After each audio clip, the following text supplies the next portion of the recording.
Hello,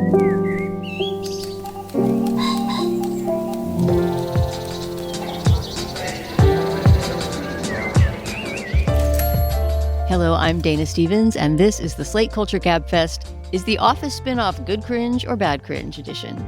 It's Wednesday, September 10th, 2025, and this week we're going to be discussing, first of all, The Paper, a new comedy series on Peacock that comes from the creator of the American version of The Office, about the staff of a struggling local newspaper in Toledo, Ohio. Splitsville, a movie about two couples who engage in a sort of round robin of non-traditional monogamy. And finally, Sabrina Carpenter has a new album out after last year's Grammy-winning and massively successful Short and Sweet. It's called Man's Best Friend. It's already caused some controversy and also some irresistible toe-tapping. We will have Slate's music critic Carl Wilson on to discuss. But right now, I'm joined by LA from Julia Turner, who's a fellow at the Annenberg School of Journalism. Hey, Julia. Hello, hello. And as always, by critic, writer, man about town, Stephen Metcalf. Hi, Steve. Hey, Dana. Comcast is committed to bringing access to the internet to all Americans, including rural communities across the country, like Sussex County, Delaware. We were being left behind. Everybody around us seemed to have internet, but we did not. High-speed internet is one of those good things that we needed to help us move our farming, our small businesses, our recreation forward. Learn more about how we're bringing our next-generation network to more people across the country at comcastcorporation.com/investment in America. This episode is brought to you by White Claw Surge. Nice choice hitting up this podcast. No surprises. You're all about diving into tastes everyone in the room can enjoy, just like White Claw Surge. It's for celebrating those moments when connections have been made and the night's just begun. With bold flavors and 8% alcohol by volume, unleash the night. Unleash White Claw Surge. Please drink responsibly. Hard seltzer with flavors. 8% alcohol by volume. White Claw Seltzer Works. Chicago, Illinois. So let's dig in. The NBC sitcom The Office was created by Greg Daniels. It ran for 9 seasons from 2005 to 2013. And during that time, it became a beloved TV staple. It adapted the single-camera format and the excruciatingly awkward workplace setting of the British original. In Daniels' new show, The Paper, co-created with Michael Coman, who's a former writer for Conan O'Brien and one of the producers of Nathan For You, the Dunder Mifflin Paper Company has been bought out by a larger corporation. Half of their office space is used for selling toilet paper, the other half for putting out a moribund local newspaper called the Toledo Truth Teller. The Truth Teller is one of those now all too common zombie newspapers that exists mainly to reprint wire service stories and run clickbait ads. But when new editor-in-chief Ned rolls in, played by Domhnall Gleeson, he has big plans to turn the paper into a legitimate local news source. Ned is the kind of guy who keeps a vintage Underwood typewriter on his desk and gets nostalgic about the Woodward and Bernstein days of shoe leather journalism. But there are 2 problems. First, the paper has virtually no trained reporters on staff. And second, there don't seem to be a lot of breaking news stories taking place around Toledo. Let's listen to a scene from the first episode. Here, you'll hear Ned sitting down with the paper's management, which includes the acting managing editor and a higher-up from the company that owns the newspaper, to lay out his unrealistically ambitious plans for remaking the Toledo Truth Teller. You'll hear the voices of Domhnall Gleeson as Ned, Sabrina Impacciatore as Esmeralda, and Tim Key as Ken. I don't expect it to happen overnight, but I will need a full staff. Multiple local beats with... dedicated reporters, okay? A city beat for daily stories. We need a sports beat. Yes, hello, 911. Yes, my budget is having a coronary. I've called him. I've called him. And would all of these be paid positions? Yes, but they would make the paper worth reading again. Can we do that? No. Sorry, because the news is a bit poor, but probably you didn't know. Obviously, I did know that. We can free up some funds by cutting some other things. Keep talking. I'm cutting the wire services. People can get that news anywhere for free, and I would like to cut all the garbage clickbait nonsense on the website. It's bad for people. It's bad for the paper. All right, Julia, I'm going to start with you, but first I need to make a confession that maybe makes me unqualified to even discuss this show, which is that I never watched The American Office. I was such a huge fan of the British original that when The Office became this worldwide sensation and there was one in every single country, it just sort of seemed unnecessary to me. And so although I'm well aware of all the characters and basic storylines because that was such a popular and much memed show, I never actually saw a full episode of it. So I'm going to start with you for a couple reasons. First of all, you have just worked want at me a to talk newspaper. straight for 10 minutes? Yeah, just do my job, please. Save me. I mean, clearly this is very indebted to that show. So I want to start with you because I presume that you're maybe more familiar with that show. And also, of course, because you have worked at a big American newspaper and also run a website and you're sort of the journalism voice among us. So I'm super curious on both those levels what you thought of the paper. And by the way, you need to talk for 20 minutes because I never saw The American Office either. Amazing. Deal. Everybody tune back in 20 minutes. No. Oh my gosh. All right. Well, I'm so interested to discuss this show. I don't think this show works, which is a bummer because I like The Office and I like journalism, but I have slight fears that this show will turn people off of journalism. Because the self-righteousness that you hear a little bit of in that clip, and I will say that the Donald Gleason character Ned is not entirely as self-serious and charmless as he is in that clip throughout the show. He has a few more registers.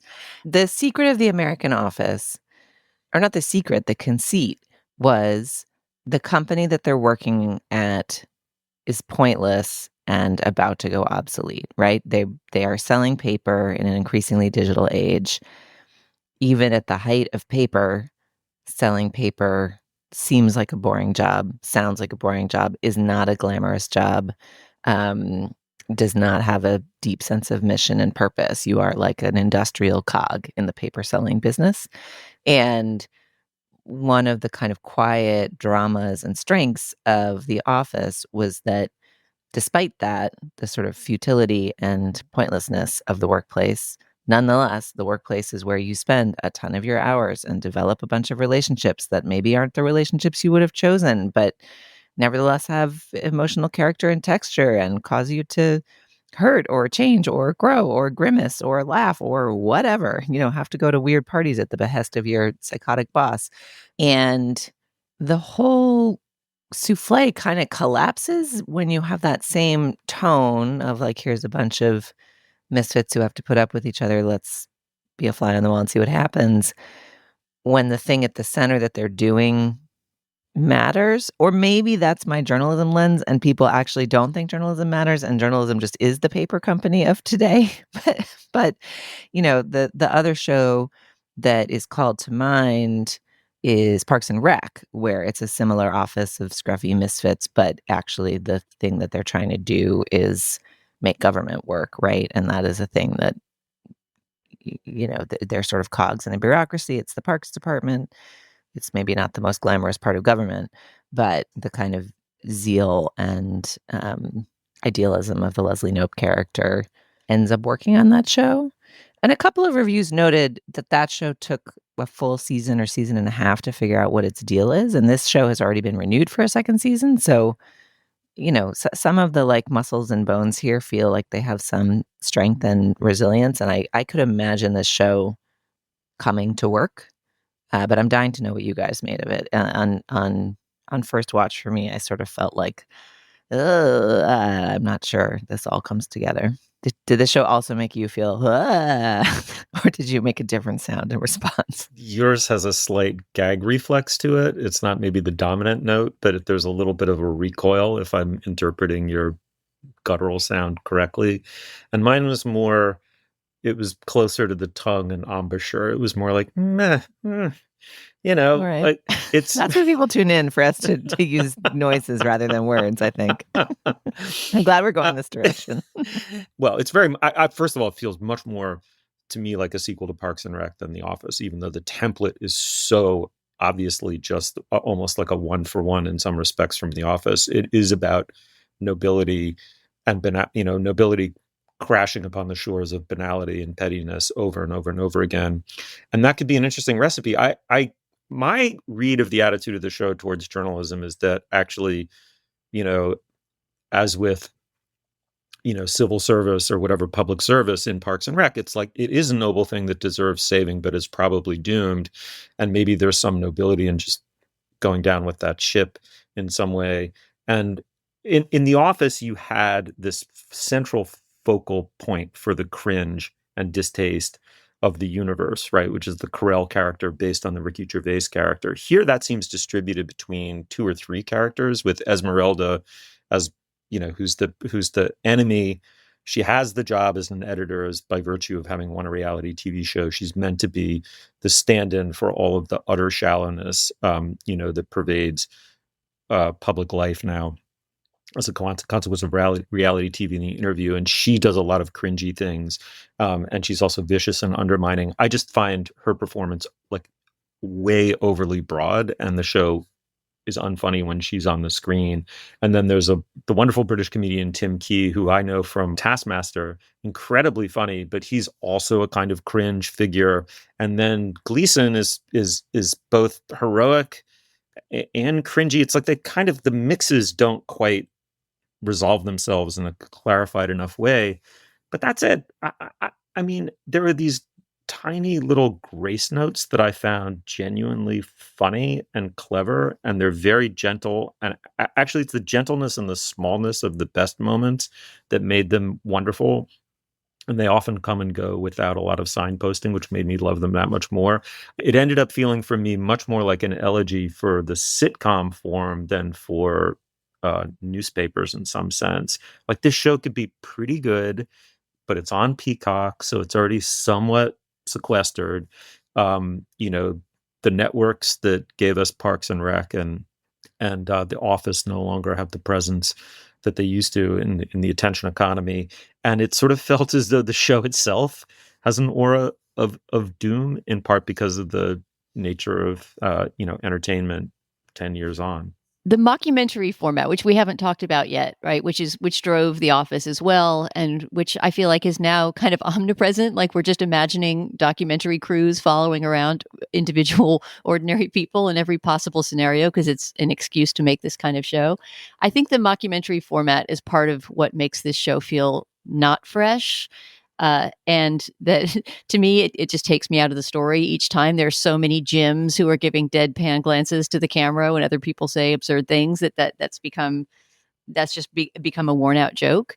I think I did like this show better than either of you did, and maybe I'm just I'm a little bit of a sucker for the sweetness of this show, which is sort of funny given that it was the supposed the much praised kindness of the American Office as opposed to the British one that sort of made me not want to watch it. I thought, well, if it doesn't take place in a cruel, callous universe, what's the point?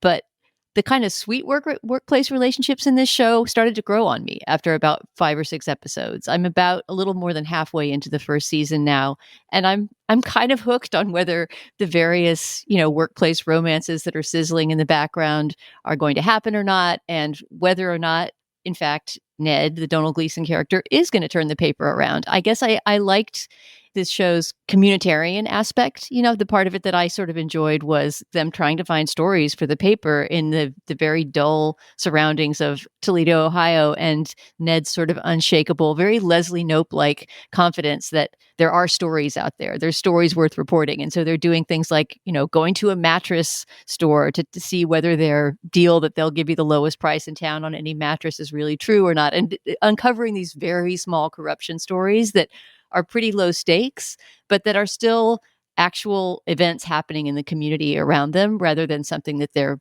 getting from a wire service or AI. Actually, AI has not come up in the show yet. And I think that's a bit of a flaw. I hope that they will have some storylines that deal with that. But I think this show has places to go. It's probably, never going to be anybody's favorite sitcom that was ever aired, but it's starting to have a warmth and a kind of workplace spirit that appeals to me. Can I make a recommendation, Dana? I think it's time for you to watch The American Office if you like this and its sweetness. And Steve, if you like its like quiet, deadpan moments of tenderness or observation, like The Office really was great at those things. And I haven't rewatched it. I think all of America has rewatched it, but I have not. And I guess you guys have not watched it for the first time.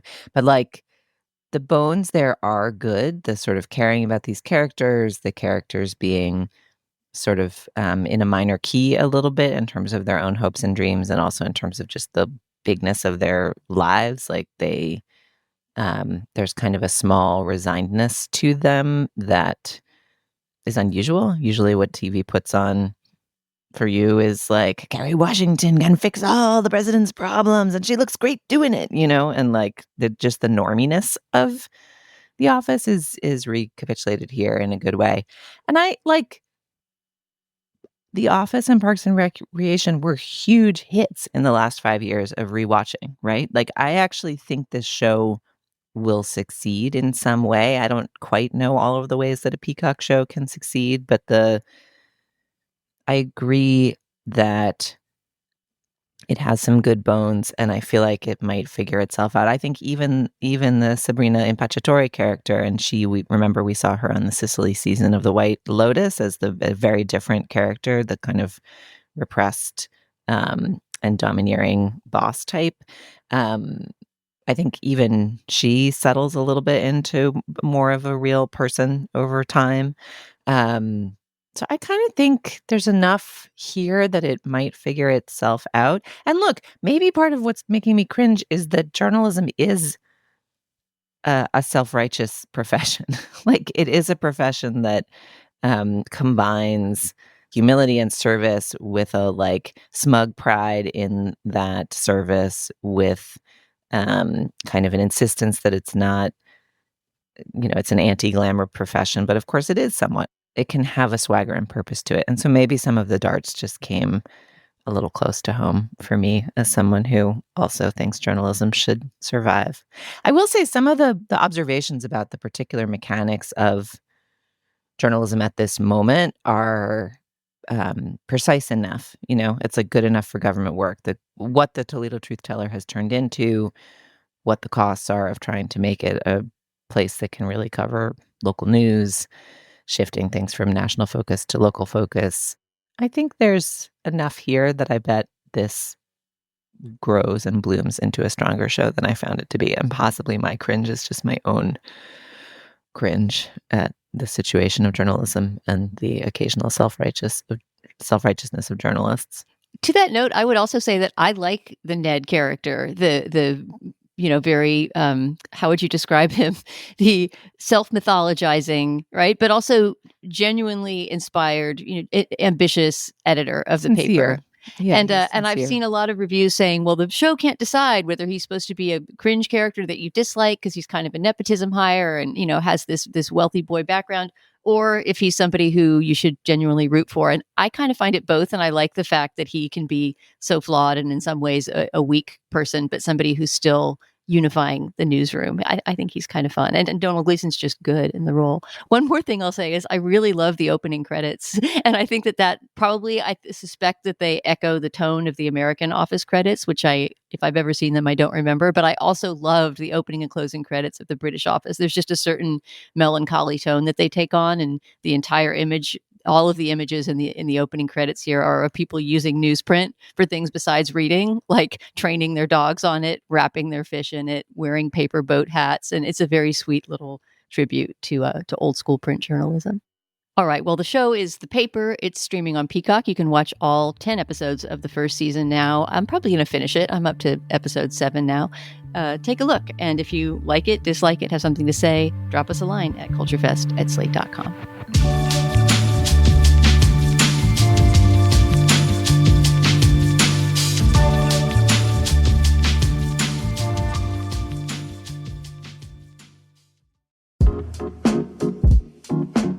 You know what doesn't belong in epic summer plans? Getting burned by your old wireless bill. You should be planning beach trips and barbecues, and your wireless bill should not be holding you back.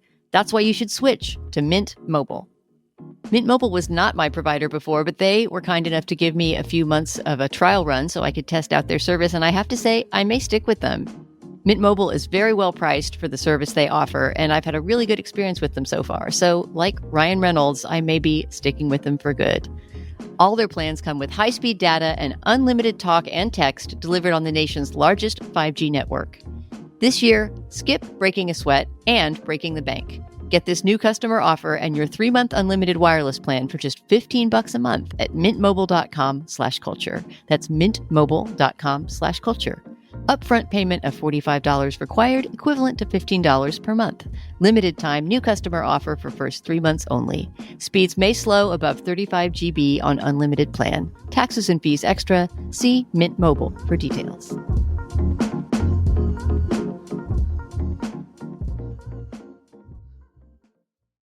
All right, now is the moment in our show where we discuss business. We have to tell you about the bonus episode this week, which is available only to Slate Plus subscribers. This week we're talking about an article from New York Magazine called "Do Media Organizations Even Want Cultural Criticism?" What a thought. They appear not to very much these days. It's about the decline of criticism in newspapers, magazines, online. It's a topic, of course, very close to our hearts, and we'll be joined by Slate's music critic, Carl Wilson, to discuss. If you're listening to this feed, it means you're not yet a Slate Plus subscriber. That's problematic. You can rectify it, though, so easily. Slate Plus offers a host of benefits, including ad-free versions of this show, a bonus episode every week for this and a bunch of other Slate podcasts, and, of course, the opportunity to read as much as you like on Slate.com with no paywall. That's pretty good. It's also the opportunity to support Slate and our show. To sign up for Slate Plus and get all those benefits, you can go to slate.com/culture plus, and if you sign up there, you give us a little boost to keep the lights on a little longer, and the people who wooed you over will be very happy. You're the booster, we're the wooers. There you go. So again, it's slate.com/culture plus. All right, back to the show. The filmmakers Kyle Marvin and Angelo Covino are longtime real-life friends who also run a production company together. In 2019, they made a well-regarded but little-seen buddy comedy called The Climb, which they co-wrote and co-starred in with Covino directing.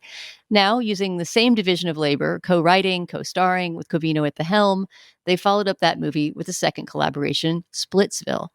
This is a kind of screwball comedy that centers on two marriages, each one falling apart in its own way. Paul and Julie, played by Covino and Dakota Johnson, are a wealthy couple with a preteen son.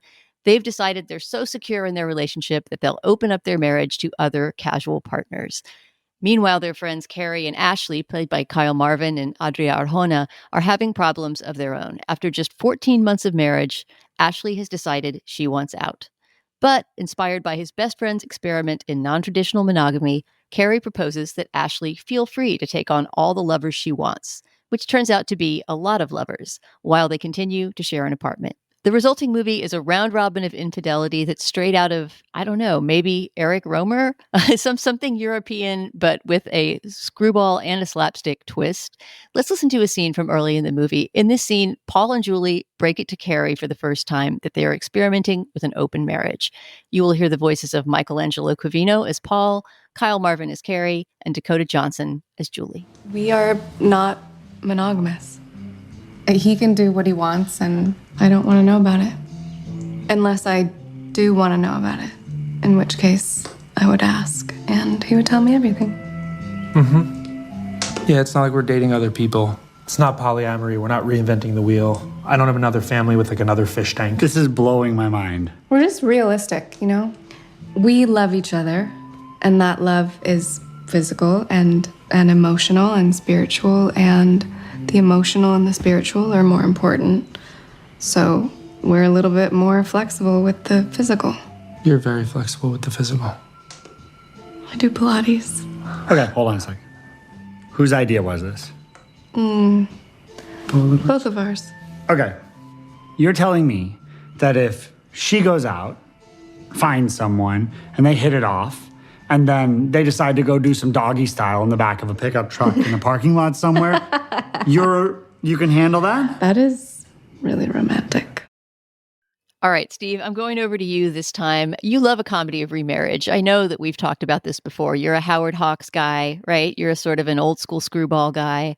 And I wonder how this movie struck you. I mean, one thing I will say, like it or hate it, this movie does go places that you didn't expect it to go. And I wonder how those choices struck you. Well, reviewers point out that the movie begins with the Adria Arjona character telling her husband, Kyle Marvin, that she's been unfaithful and wants to leave, but it doesn't really. It begins with a very weird sequence that if you haven't seen the film, I guess I won't really describe it in detail, but it's weirdly intense, and it results.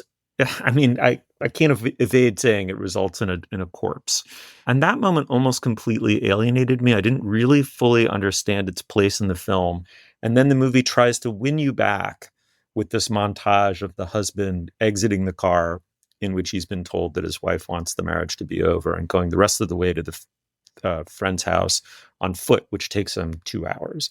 And the montage is very funny, and that's meant to get you back in this frame of mind for a comedy.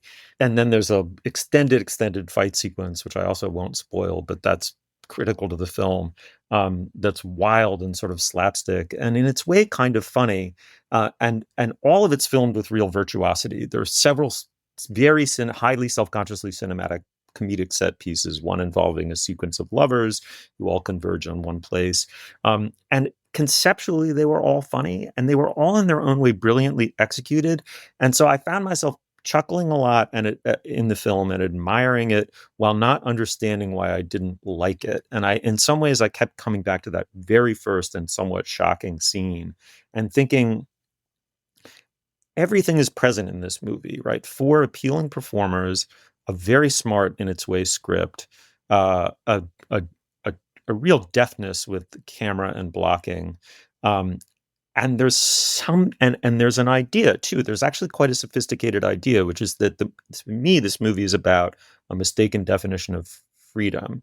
That in fact, open marriage is, I believe in the argument of the film, is sort of the opposite of freedom. It's making an existentially weak choice, right? Where you think that freedom is choice, and in fact, freedom is choosing and therefore foreclosing other choices and accepting the finitude of life and therefore of marriage in some sense. And yet the movie just doesn't work for me. Maybe it's the fact that the director and the writer of the films played respectively the 2 husbands. And there's some sense that the magic of a movie that works happens in the surprises. Part of it, like the spark of a movie that works, happen in the surprises that occur on set, like that a performer does something unexpected. Or the movie never came alive for me. It felt mechanical and clever, and some gestalt failed to happen, at least in my experience of it, even though I was impressed by almost every aspect of it. And I'm just wondering whether the movie worked for you guys, because I can't exactly pinpoint the thing that didn't work. I know what you're talking about. There is a sort of the first line of Justin Chang's review calls the movie studiedly rambunctious, which is itself kind of a mouthful. But there is a studiedness to it, like it's so carefully arranged that it's screwball. There's nothing. It's maybe not quite screwy enough, the screwball, but I really liked it. I liked it a lot more than you. I would send people to see it. So the pair of men who co-wrote this movie, Kyle Marvin and Angelo Covino, and then Covino directed, made a previous movie together, The Climb, which I did not see, and have run a production company together. And to me, the reason to see this movie is like, what the hell? Who are these guys? They both seem great, and this movie is really good. Like, it's not maybe transcendently like there is something a little clenched about it, and I agree that opening montage sets a weird tonal puzzle for the film. But like, this movie has so many lovely laughs in it. Both of their performances are really good. They both feel really lived in on screen in a way where you're like, how have I not been seeing these guys for decades in other stuff? Like they're both, I think, quite good as performers. They hold their own against Dakota Johnson and Adria Arjona, both of whom are also quite good. And the movie renders credible these slightly lopsided pairings in terms of physical wattage. I don't know. I just was impressed. And I think the thing that impressed me most, right, there's so many laments for, the end of the rom-com and nobody does adult rom-coms anymore or adult comedies or whatever. The visual ambition of this movie is just fun. You might think, if you'd been watching movies for the last 10 years, that action sequences and physical comedy and look at me camera work, in both a good and bad sense, is like reserved for an action movie or a Marvel movie or whatever, not just like a domestic drama about two sets of adults largely talking. And there's so much kind of physicality. The fight sequence you refer to, which I won't spoil, is so well done. Like truly worth of the price of admission just on its own. It's deeply funny. It's plausible. Like it feels, I mean, there's some bits of it that are a little over the top and make you wonder whether they're supposed to have been high school wrestlers in a way that's not established in the film or something. But it really seems like two not that athletic men fighting in a beautiful house in a way that was fun to see. So I came away pleased to have seen this and really excited to see what these guys do next. You know, both of you have done a great job of articulating what I inchoately felt about this movie and wasn't quite able to figure out. Steve, I completely agree with you that it's a movie to admire without ever quite loving or even liking it necessarily. And Julia, I agree that it's really original and that the collaboration between these two filmmakers really makes me curious to see both their earlier movie, The Climb, which I haven't seen, and whatever they do next. That fight scene is a great example of what sets this movie apart in that it is clearly made by two guys who share a sense of humor, a quite offbeat sense of humor, and that part of what makes that scene funny, in addition to the fact, as you say, Julia, that they're not, professional stunt trained actors, but like two dad bod normal guys trying to have a kind of John Wick style super fight in a very fancy house. I believe, by the way, that I owe that dad bod John Wick image to Justin Chang's line in his great review of this movie for The New Yorker. But the big joke of it, which is also the big joke, I think, Steve, of that moment when the Kyle Marvin character breaks free of the car where his wife has just said she wants to leave him and like runs for 2 hours to get to his friend's house. It's the duration. Like the joke is essentially that the joke lasts so long, and that seems to be these guys' sense of humor in a way, is that they want to take something that we're familiar with from the romantic comedy, screwball marriage comedy world and exaggerate it or twist it or take it much further than we expected. The other kind of Rivera sequence that does that, which was my favorite part of the movie, is this montage about the Adria Arjona character's lovers. So after her husband, Carrie, who is by far the more passive of the two men in terms of his marriage, right? I mean, he's kind of a go along and get along guy, and he'll do anything to keep his wife. So he says, sure, have as many lovers as you want, and I'll keep living in our apartment. They live in a small kind of open plan apartment without walls. And there's this great montage of her taking on lover after lover who sort of cycle in and out of the apartment and then don't leave the apartment because they befriend her husband. And pretty soon there's 4 guys on the couch watching a movie together while another woman who's having an affair with her comes in. And at first it's hard to tell, is this really supposed to be happening, or is this his fantasy about what his wife's infidelity will be like? How could this possibly be happening in this movie's universe? And the offbeatness of that I just found so delightful and funny. And those kind of moments, the film achieved a sort of liftoff that in many of the more straight dramatic scenes where they're just sitting around talking out their problems, it didn't quite achieve. And it's hard for me to figure out why exactly. I mean, it wasn't a problem for either one of you that like none of these characters are very admirable or likable. I know that is also a tradition in this kind of comedy, and you don't have to love every character to love a movie. But I kind of found it hard to find my sort of moral, emotional footing among these 4 people because it was hard to understand what was important to them or why they wanted what they wanted. Well, they're all kind of a mess, and each one of them is afraid to share their real feelings. Like they're all hidden under carapaces of pretend emotions or assumed emotions or performed emotions on top of what they actually really want, and they do eventually figure out what they really want, and that's part of the arc of the movie. But I think that is part of what makes it hard to connect. There's not really a hard on the sleeve character here. I mean, Carrie is the most sincere and the most wounded and the most in pain, but then he also tries to adopt like an exoskeleton of not caring to get through it. So I found them to be somewhat tender underneath. All of them honestly end up getting moments of tenderness underneath. I don't know. There's just so many great and unusual comedic moments here and non-obvious ones that I just want to sing the praise a little bit harder of this. Like it's it may not be your favorite movie ever, but it's just original in a way that's so rare. Like, there's so many funny little comedic moments. The couple that splits at the beginning starts with them singing a duet and kind of a like look in the eyes. You know, they're really milking this duet. And Adria Arjona, at least as performing this part, cannot sing. Like, just really is super off key, and they just lean into it. And I love that. Like, it can be fun to sing along with someone who can't sing, but who's really giving it their all without knowing or care. You know, like just sort of the reality of this beautiful, you know, really kind of drop dead Hollywood looker. So pretty, she can't hear that she can't sing, or like it gives her character like an obtuseness from the jump that's really, I don't know, charming and helps make her seem more real.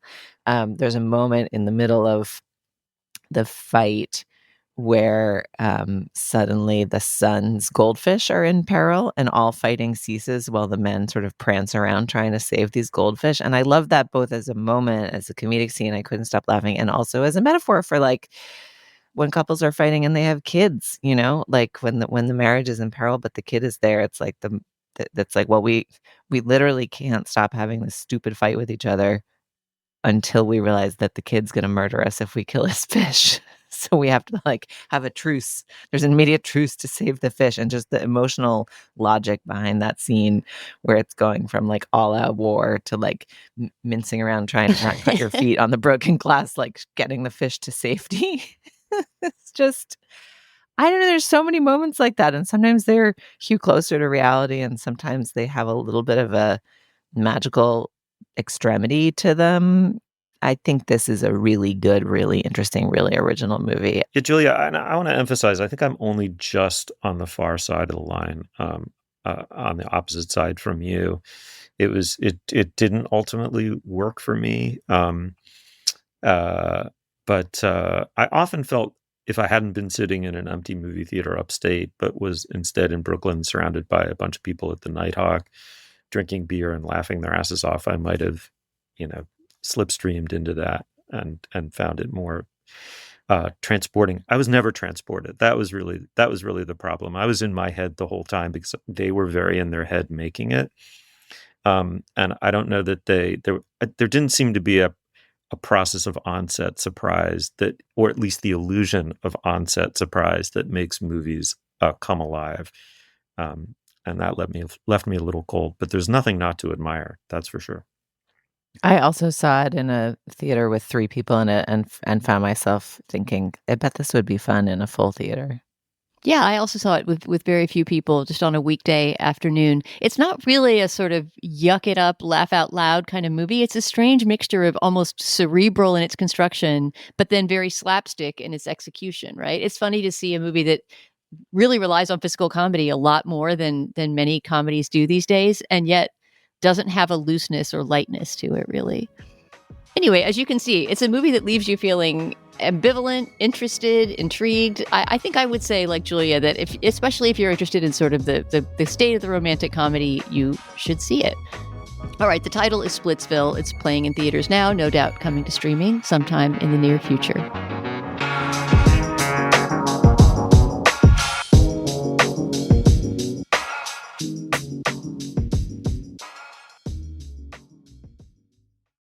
Does it ever feel like you're a marketing professional just speaking into the void?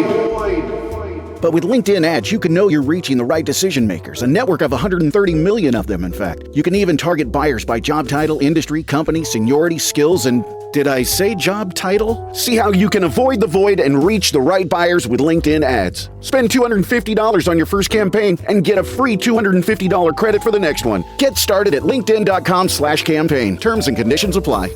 This episode is brought to you by Saks Fifth Avenue. Saks Fifth Avenue makes it easy to get creative with your personal style and find the best arrivals for fall. So I went to Saks.com for an accessory that I'm always in the mood to shop for, sunglasses. I love stylish sunglasses, particularly the classic kind of Jackie O-shaped, you know, the big, like slightly oval, dark glasses. And it's a little luxury that, I can afford even when I'm trying not to shop. So I looked at some of the sunglasses on offer at Saks, and they've got all kinds of shapes, not only my favorite Jackie O's, but all kinds of fun cat eye shapes and different designer sunglasses. And just looking at them has been an inspiration for what sunglasses to pair with what outfits. But that's just my experience with Saks.com. There's so much more to explore based on your personal style and what you're looking for. So this fall, whether you're trying out the latest fashion trends or curating a closet that stands the test of time, Saks has you covered. If you want shopping to be fun and easy, then head to Saks Fifth Avenue for inspiring ways to elevate your personal style every day. Sabrina Carpenter has been releasing music since she was around 14 years old, thanks to her past as a performing teen on the Disney Channel. But her breakthrough album, Short and Sweet, which came out last summer, was the real start of her spectacularly successful career as an adult pop star. And she's had quite a year of it since then, with that album launching 3 mega hit songs, Espresso, Taste, and Please, Please, Please, and winning 2 Grammys for Best Pop Vocal Album and Best Pop Solo Performance. Now, her follow-up record, Man's Best Friend, has just come out, and according to Slate's music critic, Carl Wilson, it is a witty report from the front lines of heterofatalism. So, Carl, you're joining us to talk about the album. I really want you to start with that great phrase, a witty report from the front lines of heterofatalism. But first of all, welcome. Thanks for coming on the show to talk about Sabrina. I'm happy to be here. Thanks. And before we dig into the album proper, let's listen to a clip of your choice. What's a song you'd like to hear a little bit of to kick us off? Yeah, to set the mood of heterofatalism perfectly, I think. The current single, Tears, I think is a good place to start.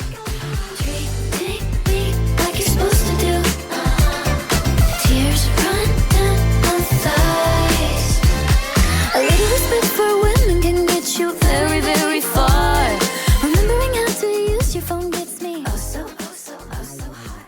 So yeah, you can hear there's sort of a new kind of retro sound on this album that wasn't quite there on Short and Sweet. But the conceit of that song, and sort of all of the songs on this album have a kind of governing conceit, but they're all along these kinds of lines. So that song is about getting aroused when a man manages to fulfill any basic household or relationship responsibility, from basic communication skills to assembling IKEA furniture.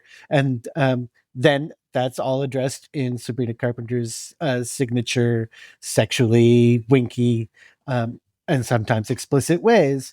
But yeah, so that term, reports from the front lines of heterofatalism, is really about, this album centers around, as did a lot of Short and Sweet, a picture of the problem of being a woman who dates men in your 20s, in the 2020s, and this kind of very low bar of expectation, and the expectation that this will not go well.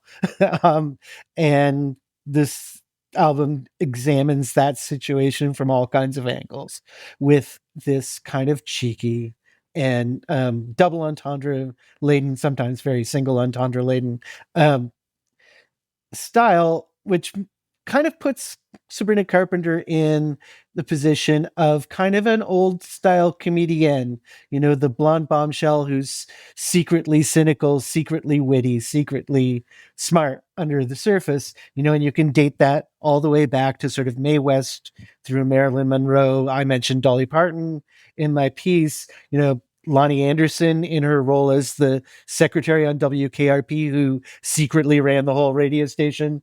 Debbie Harry of Blondie, and of course Madonna. She's following in that line of the sort of winking with a nudge pop culture. And I think on the first album, or not the first album, the 6th album, because of her past as a sort of radio Disney and Disney Channel starlet, but in her sort of breakthrough, we have, I think that really convincingly conveyed that. And here we have a little bit of what feels to me like a slightly rushed attempt to follow up on that, but still full of gems, just not quite as consistent. But I'm still mostly won over by this album. I gotta say, I like it. I And I think we should listen to one of my favorite tracks from it, which is slightly less pessimistic, maybe just because it's at the beginning of a relationship, or maybe it's just about the sex part.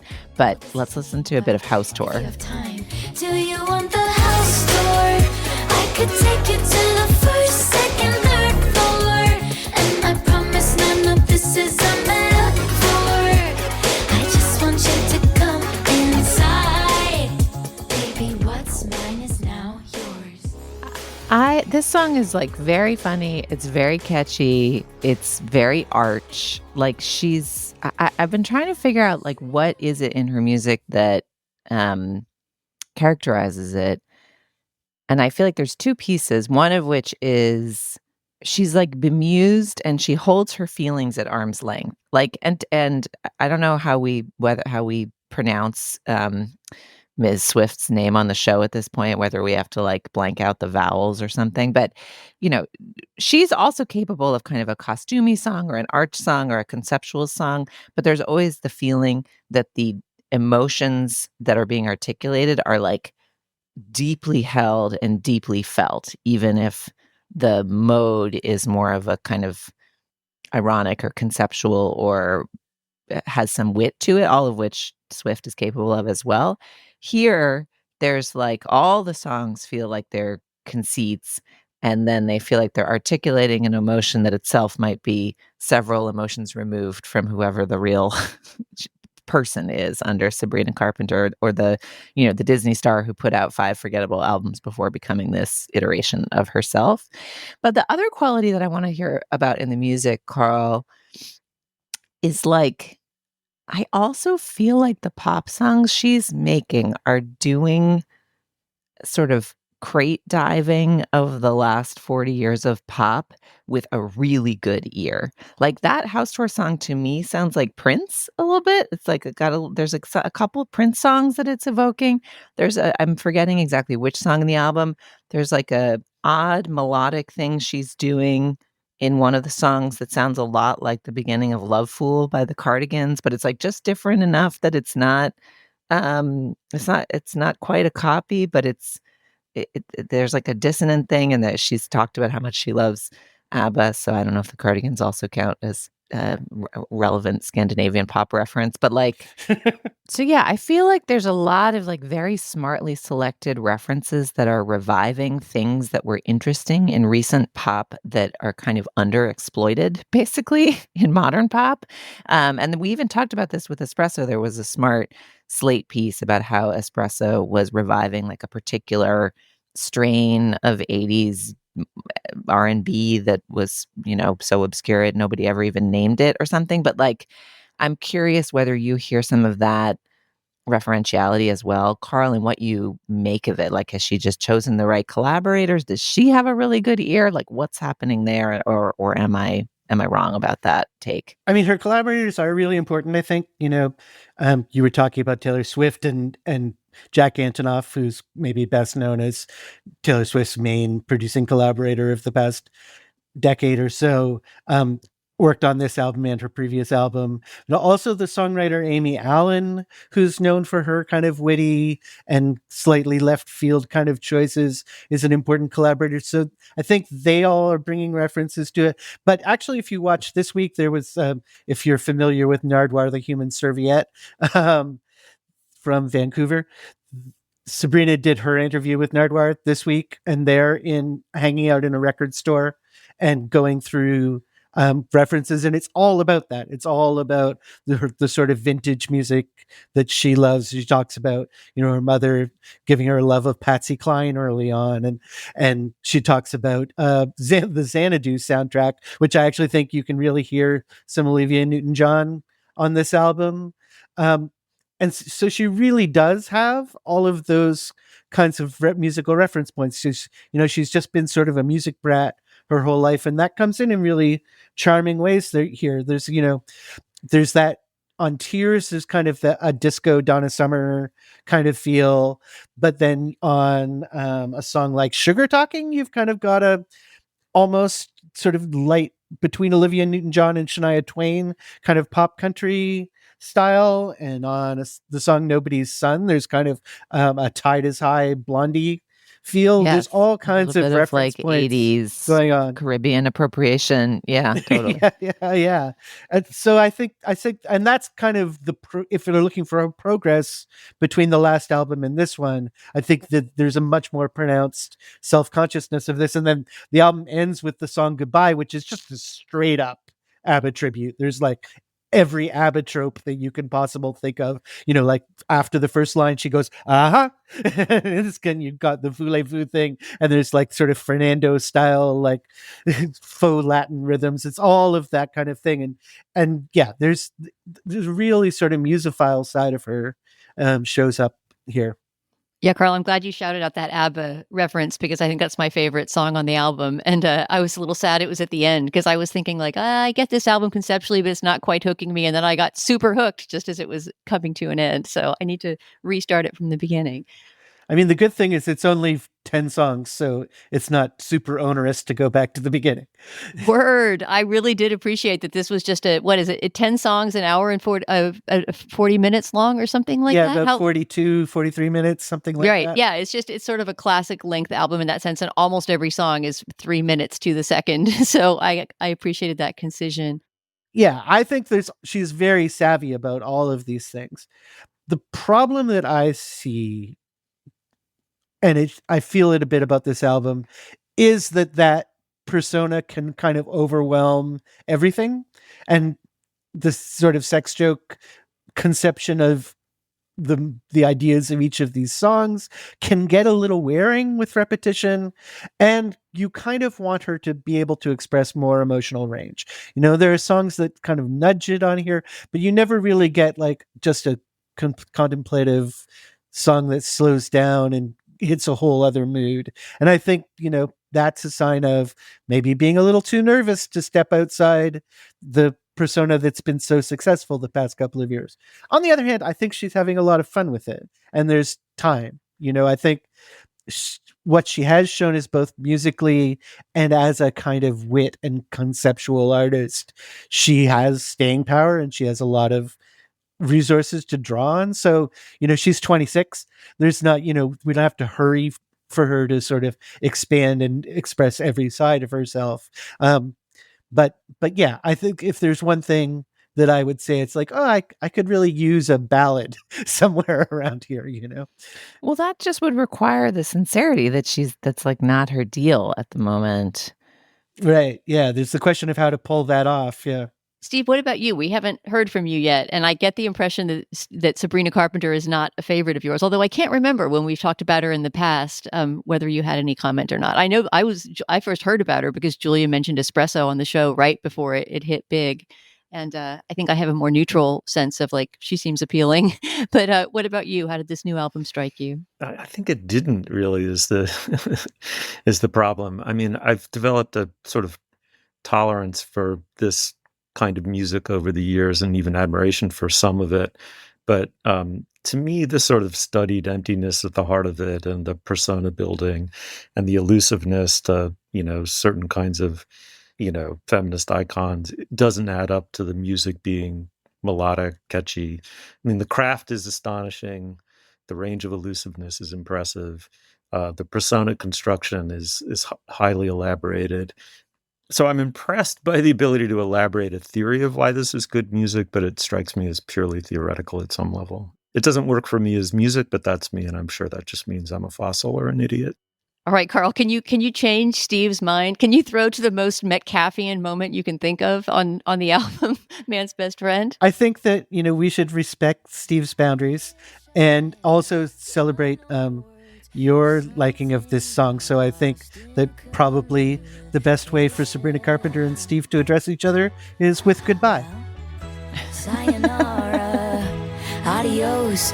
You're not bilingual, but you should know goodbye means that you're losing me for life. Can't call it love, then call it quits. Can't shoot me down, then shoot the shit. Did you forget?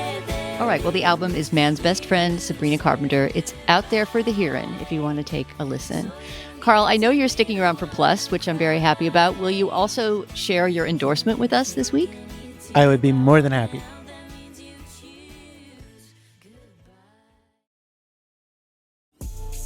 This episode is brought to you by State Farm. Insurance may all seem the same on the surface, but having insurance isn't the same as having State Farm. It's like getting a speech from your third cousin's plus one at your wedding when you needed a speech from your best man. You wouldn't settle for just any speech, so don't settle for just any insurance. When it comes to getting the help you need, State Farm is the real deal. Like a good neighbor, State Farm is there. At New Balance, we believe if you run, you're a runner. However you choose to do it. Because when you're not worried about doing things the right way, you're free to discover your way. And that's what running is all about. Run your way at newbalance.com/running. All right, Julie, let's start with you. What have you got this week?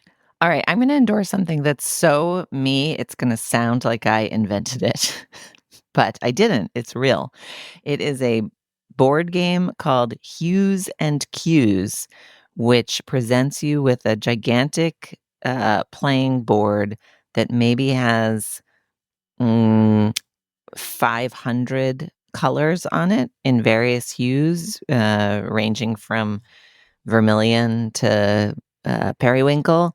And the conceit of the game, I like a few things about it. One, it is a game that is about your ability to perceive color and your ability to describe what you've perceived. So it is both visual and verbal, which are two of my favorite modes.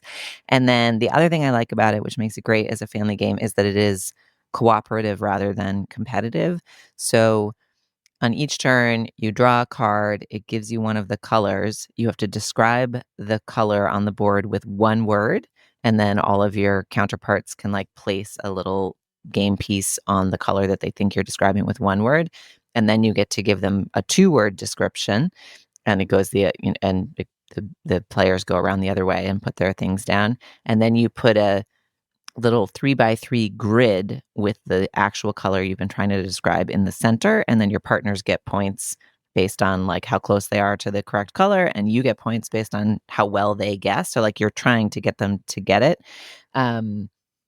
We played this for an hour last weekend with my family. It was so fun. Less inclusive if you have colorblind people come over, as we did. We were going to try and have them join, and then we had to abandon ship because it didn't seem like a very welcoming game for them.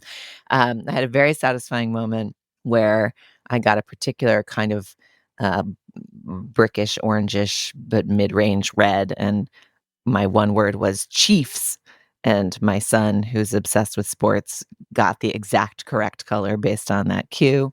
Anyway, Hues and Cues. It is a board game so up my alley. It seems like I invented it and I'm putting one over on you all, but I'm not. It's real and you can purchase it, and I suggest you do so if that sounds at all appealing. As a non-gamer, I doubt that I'll ever play it, but I am intrigued with the concept, and it does sound extremely Julia Turner. Okay, Carl, what have you got for us this week? I want to endorse a documentary that came out earlier this summer, but that I just watched on Netflix, which is called Sunday Best, the Untold Story of Ed Sullivan. Ed Sullivan, of course, who hosted the biggest variety show on TV from the late 40s up to 1971. But specifically, this documentary is about the fact, we constantly talk about Elvis and the Beatles on the Ed Sullivan Show as historic moments. But what we don't talk about is the fact that Sullivan constantly challenged and broke the color line on TV, showcased all the greats of black music of his era, from Louis Armstrong to Harry Belafonte to all of the Motown acts to the Jackson 5. And even when Southern segregationists were organizing boycotts and sponsors threatened to bail, Sullivan refused to cave. And this film really tells that story. And I particularly wanted to mention it because this is the posthumous release of maybe the final project by the great culture journalist and filmmaker Sasha Jenkins, who died this spring at only 53 after founding the zine Ego Trip, and really playing a huge role in hip-hop journalism and in more recent years in music documentary. And so he brings a particularly discerning eye to how to tell this story. And just quickly, I also want to endorse a new album by an artist I actually discovered through the Gabfest on Summer Strut a few years ago. The Irish singer-songwriter CMAT, initials CMAT, and her third album, which is called Euro Country. I don't want to take the time to tell you about it, but you can go look up what I said about it in my newsletter at carlwilson.substack.com. But it's her third album and by far her best, I think, and just a really, really rich listen, and I think people should seek it out.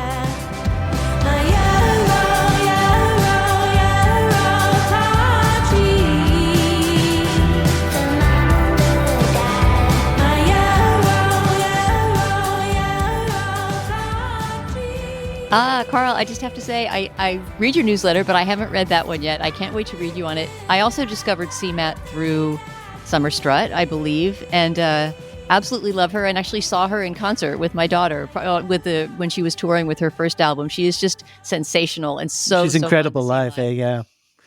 Stephen, what have you got for us this week? All right, so this week I'm endorsing a book that I just discovered called Computer Power and Human Reason from the mid-'70s. By a computer scientist named Joseph Wiesenbaum. He was post-war emigrated to the United States, ended up at MIT, and he's, absent this book, he would have been most famous probably for writing the ELIZA program, which was a very, very early and important milestone in AI and the development of AI, and it mimicked the conversational ability of a human really for the first time on the part of a computer, sort of at least borderline past the Turing test. And what Wiesenbaum noticed after he developed ELIZA and sort of toyed with it and had other people interact with it was how disturbingly people connected to it and anthropomorphized it and projected onto it human cognition. And more than that it drew out, almost like a Freudian therapist, its ability to sort of produce non-answer answers, allowed people to begin to really have a transference with the computer and open up emotionally to it. His secretary, an intelligent woman, asked him, Wiesenbaum, to exit the room because she was opening up to ELIZA. And so he wrote an entire book about what the difference is between human reason and computer power, what the difference is between mechanical calculations, which computers are capable of, and what human reason, human judgment, human feeling really are. And what's amazing about Wiesenbaum is he's totally disappearing, or if not fully disappeared, social type, which is a titan in the world of digital tech, at the same time a European humanist of high standing in the Kantian tradition. So no one has that kind of authority anymore to speak on both sides of the supposed cultures divide as to what the difference between a human being is and a machine, and that's a hole in all of our minds and hearts. But this book still exists.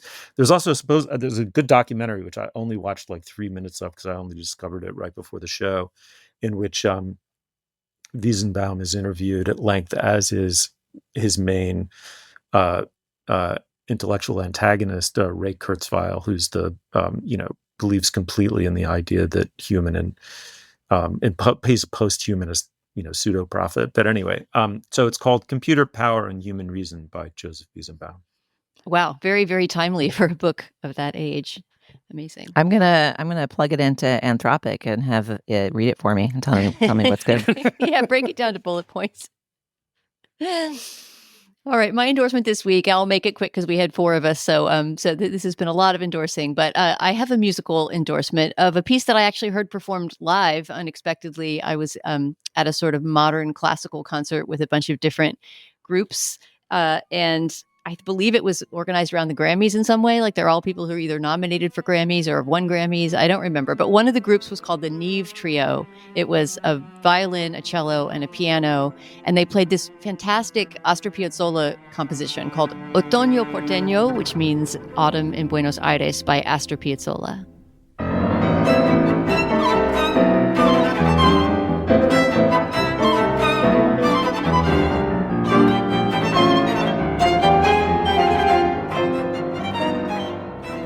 Love Astor Piazzolla, the great tango composer, Argentinian born. He actually grew up in New York, which I didn't realize until I was just researching this endorsement. But he was born in Argentina and sort of, reinvented the form of tango in the 20th century.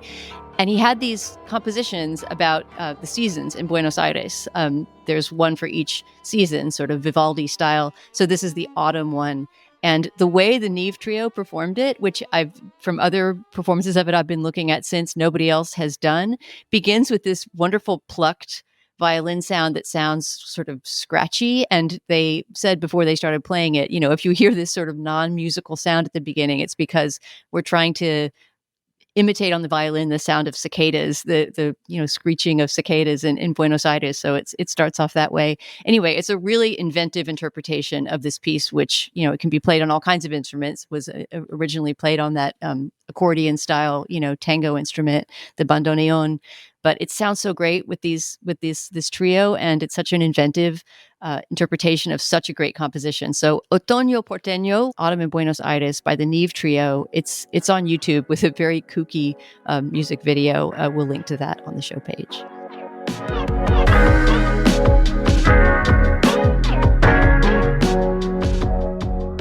You'll find links to some of the things we talked about today on our show page, slate.com/culturefest. You can also drop us an email at culturefest@slate.com. Our producer is Benjamin Frisch. Our production assistant is Daniel Hirsch. And the composer of our theme music is Nicholas Bertel. The executive producer of Slate Podcasts is Mia Lobel. For Stephen Metcalf, Julia Turner, and Carl Wilson, I'm Dana Stevens saying thanks so much for listening, and we'll talk to you again next week.